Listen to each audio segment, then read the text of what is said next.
Hello everyone, tech with Somen YouTube চ্যানেলে তোমাদের সকলকে স্বাগতম। আজকের ভিডিওতে আমি তোমাদের দিকে দেখাবো যে তোমাদের যে হোয়াটসঅ্যাপ আছে সেই হোয়াটসঅ্যাপে তোমরা লোকেশন, লাইভ লোকেশন কিভাবে শেয়ার করবে এবং কারেন্ট লোকেশন কিভাবে শেয়ার করবে, সবকিছু এই ভিডিওর মাধ্যমে দেখাবো। ভিডিওটা স্কিপ না করে পুরো ভিডিওটা দেখতে থাকো। আর ভিডিওটা ভালো লাগলে অবশ্যই একটা লাইক, শেয়ার, কমেন্ট করতে ভুলো না যেন। চ্যানেলে যদি নতুন হয়ে থাকো চ্যানেলটা সাবস্ক্রাইব করে পাশে দেখো, আর পাশে থাকা বেল আইকনটা অল করে দিও যাতে নতুন নতুন ভিডিও ছাড়লে নোটিফিকেশন সবার প্রথমে তোমাদের কাছে চলে যায়। তো চলো বেশি দেরি না করে আজকের ভিডিওটা শুরু করা যাক। তার জন্য সব থেকে তোমার দিকে কি করতে হবে, প্রথমে উপর দিকে স্ক্রল করে এখানে দেখতে হবে যে তোমার লোকেশনটা চালু আছে কিনা। দেখতে পাচ্ছ এই যে অপশনটা, এই অপশনটা চালু আছে কিনা একবার দেখে নিও। দেখে নেওয়ার পর ব্যাক চলে আসবে। ব্যাক চলে আসার পর তোমাদের যে ম্যাপটা আছে সেই ম্যাপটা ওপেন করে দেখে নেবে তোমার যে লোকেশন, তুমি যেই জায়গায় দাঁড়িয়ে আছো সেটা কারেক্ট লোকেশন আছে কিনা একবার দেখে নিও ক্লিক করে। দেখে নেওয়ার পর এখান থেকেও ব্যাক চলে আসবে। ব্যাক চলে আসার পর এইবার তোমরা চলে যাবে তোমাদের যে হোয়াটসঅ্যাপ আছে সেই হোয়াটসঅ্যাপে। হোয়াটসঅ্যাপ ওপেন করে নিলাম। ওপেন করে নেওয়ার পর যেই ব্যক্তিকে আমি লোকেশনটা পাঠাতে চাই, কারেন্ট লোকেশন এবং লাইভ লোকেশন, সেই ব্যক্তির প্রোফাইলে আমি চলে যাব। চলে যাওয়ার পর এরকম একটা ইন্টারফেস চলে আসবে। তো এই নিচের দিকে দেখতে পাচ্ছ এরকম যে অপশনটা আছে এখানে ক্লিক করবে। ক্লিক করার পর এই যে লাইভ, এই যে লোকেশন বলে যে অপশনটা আছে এই লোকেশন অপশনে ক্লিক করবে।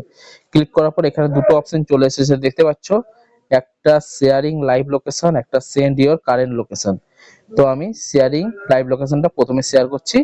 ক্লিক করে দেবো। ক্লিক করে দেওয়ার পর কতক্ষণের জন্য শেয়ার করতে চাও, 1 ঘন্টা, 8 ঘন্টা, 15 মিনিট। ফাইনালি আমি 15 মিনিটের জন্য শেয়ার করতে চাই। 15 মিনিটে ক্লিক করলাম। ক্লিক করার পর এই যে এখানে যে অপশনটা আছে এখানে ক্লিক করে দেবো। ক্লিক করে দিলে আমার চলে গেল লাইভ লোকেশন শেয়ার। তো এবার আমি যদি 15 মিনিটের আগে যদি এটাকে স্টপ করতে চাই, তো আমার এই যে স্টপ শেয়ারিং বলে অপশনটা যে লেখা আছে সেই স্টপ শেয়ারিং এ ক্লিক করে দেবো। ক্লিক করে দেওয়ার পর এখানে এই স্টপ বলে যে লেখাটা আছে স্টপ করে দেবো। তাহলে আমার লোকেশনটা স্টপ হয়ে গেল, মানে তার কাছে আর আমার লাইভ লোকেশনটা আর যাবে না, বন্ধ হয়ে যাবে। তো এবার আমি তোমার দিকে দেখাবো কারেন্ট লোকেশন শেয়ার করে। কারেন্ট লোকেশনের জন্য সেম এখানে চলে যাব, গিয়ার পর এটা ক্লিক করব। ক্লিক করার পর এই যে লোকেশন অপশনটা আছে লোকেশন অপশনে ক্লিক করব। ক্লিক করার পর এই যে চলে এলো সেন্ড ইওর কারেন্ট লোকেশন, এখানে ক্লিক করব। ক্লিক করার পর আমার কারেন্ট লোকেশন শেয়ার হয়ে গেল খুব সহজেই। তো এইভাবেই তোমরা তোমাদের লাইভ লোকেশন এবং কারেন্ট লোকেশন খুব সহজেই হোয়াটসঅ্যাপে শেয়ার করতে পারবে। তো আজকের ভিডিওটা তোমাদের কেমন লাগলো, ভিডিওটা ভালো লাগলে অবশ্যই একটা লাইক, শেয়ার, কমেন্ট করতে ভুলো না যেন। চ্যানেলে যদি নতুন হয়ে থাকো, নতুন হয়ে থাকা সাবস্ক্রাইব করে পাশে থেকো, আর পাশে থাকা বেল আইকনটা অল করে দিও যাতে নতুন নতুন ভিডিও চ্যানেলের নোটিফিকেশন সবার প্রথমে তোমাদের কাছে চলে যায়। আজকের মতো এখানে শেষ করছি ভিডিওটা। আবার দেখা হচ্ছে নতুন কোনো টপিক নিয়ে, নতুন কোনো ভিডিও নিয়ে। Tata, bye bye.